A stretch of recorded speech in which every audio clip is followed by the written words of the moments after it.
Hello beautiful souls and welcome back to my new vlog। और आज मैं अपना व्लॉग स्टार्ट कर रही हूँ, एक स्टोरी बताने वाली हूँ।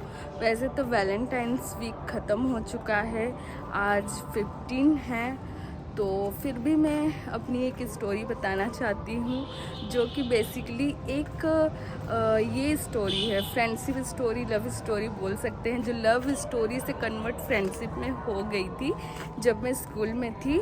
और मेरा स्कूल था एडियल सोसाइटी हाई स्कूल में मैं पढ़ती थी, जो कि करीम सिटी कॉलेज के एकदम बगल में था। और जो भी जमशेदपुर से हैं वो सब जानते हैं करीम सिटी कॉलेज कितना ज़्यादा फेमस है जमशेदपुर में। तो मैं उस स्कूल में पढ़ती थी, 9th स्टैंडर्ड में थी।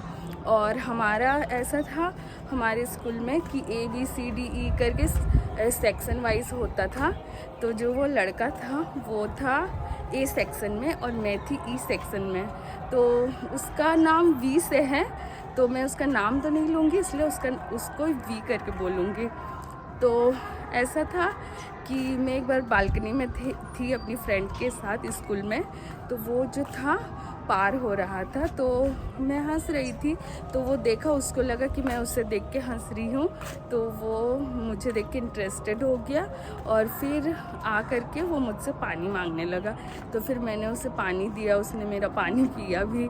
तो फिर ऐसे करके एक मतलब कॉन्वर्सेशन स्टार्ट जैसा टाइप का हो गया। तो वो कुछ ना कुछ ऐसे ही देखता था, हंसता था, कुछ ना कुछ हाय हेलो होते रहता था। तो एक बार वो छुट्टी के टाइम में मेरे पीछे पीछे आया, ठीक है। तो वो मुझसे पूछा कि तुम्हारा नाम क्या है। तो उस टाइम में एक मूवी निकली थी रांझना, उस फिल्म का डायलॉग था कि मार खाओ तब बताएंगे नाम। तो मैंने भी वही डायलॉग उसे मार दिया कि मार खाओ तब बताएंगे। तो तब से वो मुझे रांझना करके ऐसे चिढ़ाते रहता था। तो फिर ऐसे करते करते बस टाइम बीत गया।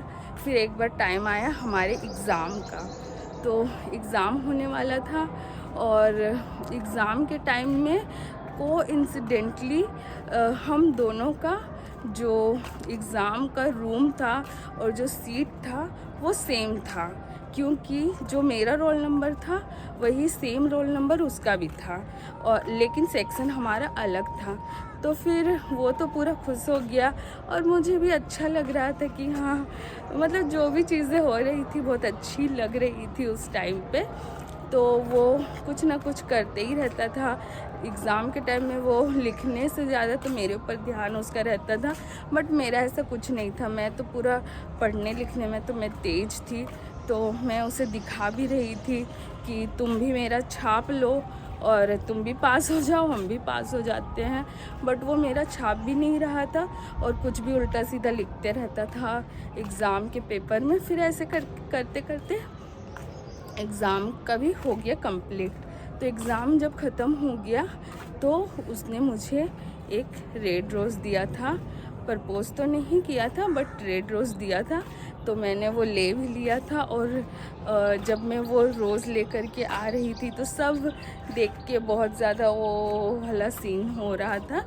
फिर मैं भी उसके लिए चॉकलेट लेके गई थी, क्योंकि जब वो मेरे को रोज़ दे रहा है तो मैं भी तो कुछ उसको दूंगी ना भाई। तो इसलिए उसको चॉकलेट दिया, पर वो एक्सेप्ट नहीं किया। फिर पता नहीं क्या हुआ था, फिर ऐसे ही ऑन ऑफ हम लोग का कॉन्वर्सेशन चलता था।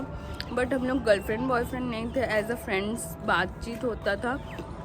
फिर ऐसे करते करते एग्ज़ाम भी हो गया और फिर हम लोग 10th स्टैंडर्ड में चल गए।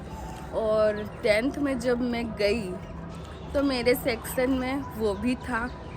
और उसके बाद मतलब कि हम लोग का सेक्शन एक ही हो गया 10th में।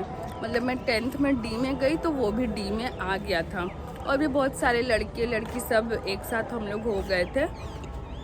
तो उसमें ऐसा हुआ कि उस टाइम पे मतलब मैंने तो उसका प्रपोज़ल एक्सेप्ट नहीं किया और उसका भी ऐसा कोई बहुत ज़्यादा सीरियस वाला कुछ था नहीं। तो मेरी एक फ्रेंड थी, मतलब फ्रेंड ही बोल सकते हैं, एक ही साथ हम लोग थे। तो उसका नाम पी से है, तो उसको पी करके बोलेंगे।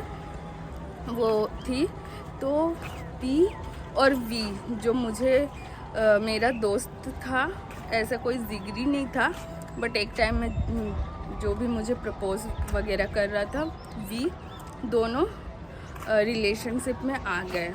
वो दोनों का रिलेशनशिप स्टार्ट हो गया था, वो लोग गर्लफ्रेंड बॉयफ्रेंड बन गए थे। और मुझे पता था, बट मुझे बुरा नहीं लगता था, क्योंकि मेरा तो ऐसा कुछ सीन नहीं था ना कि मैं उसको पटाना चाहती थी, तो मुझे कोई प्रॉब्लम नहीं थी। पर इसमें इंटरेस्टिंग ये था कि जो लोग जानते थे कि वी पहले मुझे अप्रोच कर रहा था, वो लोग को लग रहा था कि वी अभी भी मेरे से कनेक्टेड हैं, इसलिए वो लोग मुझे वी के नाम से चिढ़ाते थे। मेरे क्लास में एनी टाइम उसका नाम लेके मुझे चिल्लाते रहते थे, बट मुझे तो फ़र्क नहीं पड़ रहा था। मैं तो ये सोच सोच के हंस रही थी कि ये बुद्धू लोग कैसे हैं, जिनको ये पता ही नहीं कि अब वो मेरा नहीं है, इसलिए मुझे तो कोई फ़र्क नहीं पड़ रहा। बट जो मेरी फ्रेंड का है उसको तो लग रहा होगा ना, उसको तो मतलब शर्म तो लग रहा होगा कि उसे सब ऐसे चिढ़ा रहे हैं। तो फिर बस ऐसे ही करते करते हमारा मैट्रिक का एग्ज़ाम भी हो गया, और फिर हम लोग सब फ्रेंड्स एक दूसरे से बिछड़ गए। बट वी मुझसे दोबारा मिला था, मतलब कि एग्ज़ाम के बाद हम लोग की फ्रेंडशिप दोबारा स्टार्ट हुई थी, और हम लोग अच्छे फ्रेंड्स थे। बट अभी हम लोग फ्रेंड्स नहीं हैं, क्योंकि अभी वो मुझसे कनेक्टेड नहीं है, और पता नहीं कहाँ है, और मुझे भी नहीं पता, उसको भी मेरा कुछ नहीं पता। बस